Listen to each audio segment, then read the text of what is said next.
বন্দে মাতারাম, ভারত মাতা কি জয়, জয় হিন্দ। আমাদের বিগত যে সরকার ছিল সেই সরকার অনেক তদন্ত কমিশন গঠন করেছিলেন। বিভিন্ন বিভিন্ন ঘটনা ঘটলে তিনি তদন্ত কমিশন গঠন করতেন। আমাদের ট্যাক্সের টাকায় তিনি এরকম তদন্ত কমিশন অনেক গঠন করেছেন। যে গুরুত্বপূর্ণ বিষয় হলো, যেমন ধরুন আর.জি. কর কাণ্ড, অভয়ার রহস্য মৃত্যু, জে.পি. নাড্ডার কনভয়ে হামলা এবং প্রিয় অভিনেতা রাহুলের মৃত্যু রহস্য,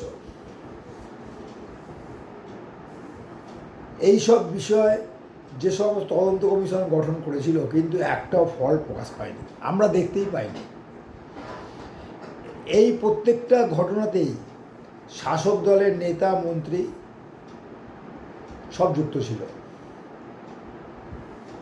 ফলে এই নেতা মন্ত্রীদের বিরুদ্ধে সরকার কোনো স্টেপও নেয়নি, নামেই তদন্ত কমিশন গঠন করেছে, তার কোনো ফলও প্রকাশ পায়নি।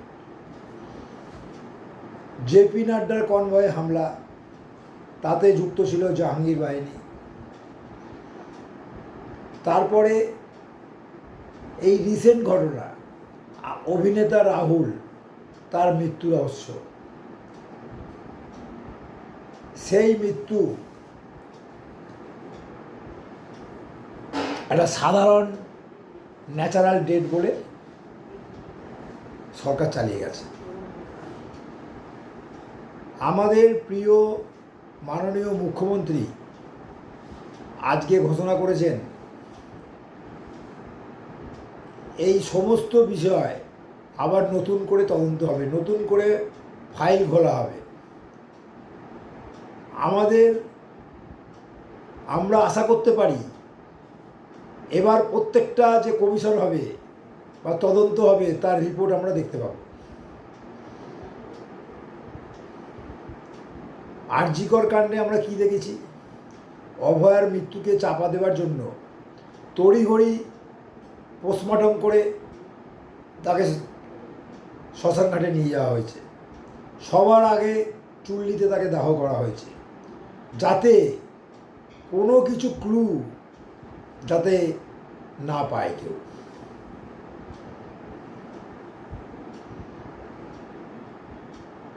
এই বিগত সরকার একদম দুর্নীতিতে নিমজ্জিত ছিল।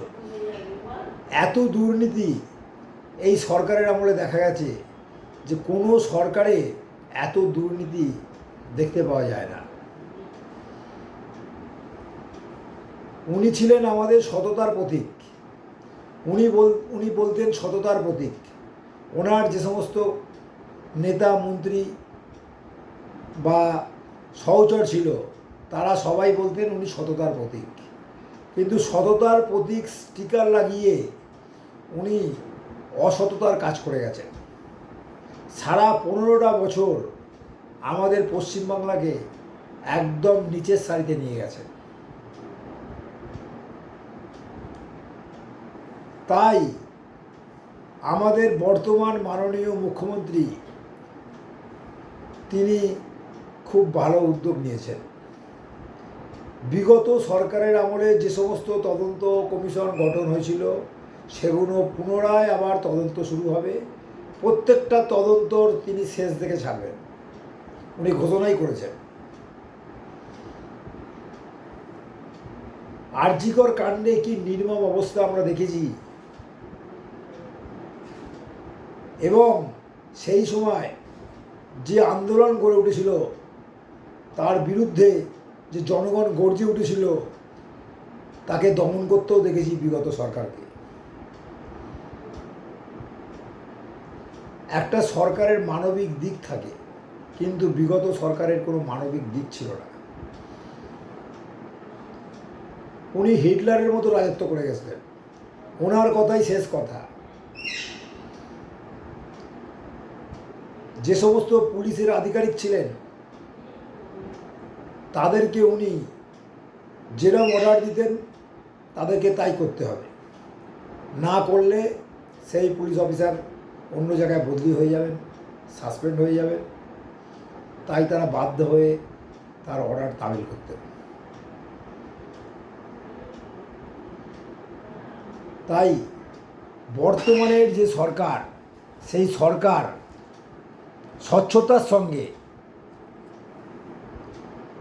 এই তদন্ত করবেন এবং প্রত্যেকটা রিপোর্ট আমরা দেখতে পারব।